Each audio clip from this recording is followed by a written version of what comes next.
ನಮಸ್ಕಾರ ಸ್ನೇಹಿತರೆ, ನೀವೀಗ ನೋಡ್ತಾ ಇರೋದು ಇದು ಕೊಳ್ಳೇಗಾಲ ನಗರದ ಹಳೆ IB ಆವರಣ.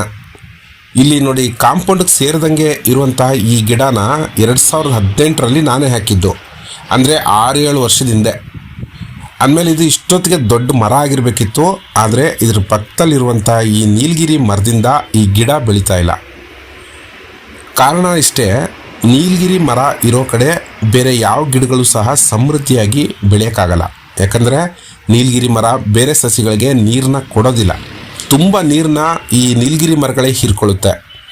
ಇದು ನನ್ನ ಮಾತಲ್ಲ, ತಜ್ಞರು ಇದನ್ನು ಅಭಿಪ್ರಾಯ ವ್ಯಕ್ತಪಡಿಸ್ತಾರೆ. ಹಾಗೆ ತುಂಬ ದಿನದವರೆಗೂ ಸತತ ನೀರು ಹಾಕಿ ನಾನು ಇದನ್ನು ಬೆಳೆಸಿದ್ದೀನಿ. ಅದಕ್ಕೆ ಇಷ್ಟಾದರೂ ಉಳ್ಕೊಂಡಿದೆ. ಇಲ್ಲ ಅಂದಿದ್ರೆ ಇಷ್ಟೊತ್ತಿಗೆ ಒಳ್ಳೆ ನೀರು ಸಿಕ್ಕಿತ್ತು ಅಂತಂದರೆ ಇದು ದೊಡ್ಡ ಮರ ಆಗಿರಬೇಕಿತ್ತು. ಇನ್ನು ಬೇರೆ ನೋಡಿ, ಇದ್ರ ಪಕ್ಕದಲ್ಲಿ ಇನ್ನೊಂದಿದೆ.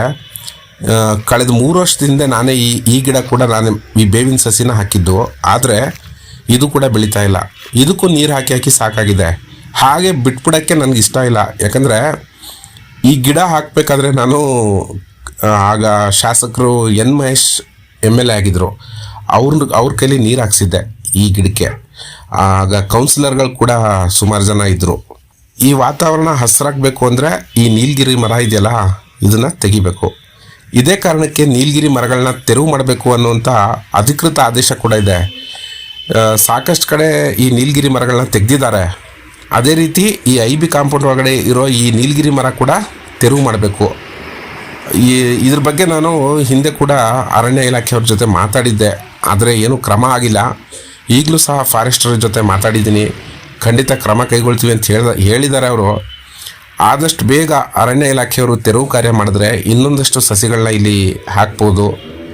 ಹಾಗಾಗಿ ದಯವಿಟ್ಟು ಸಂಬಂಧಪಟ್ಟವರು ದಯವಿಟ್ಟು ಗಮನ ಹರಿಸಿ ಅಂತ ಈ ವಿಡಿಯೋ ಮುಖಾಂತರ ನಾನು ಕೇಳ್ಕೊತೀನಿ.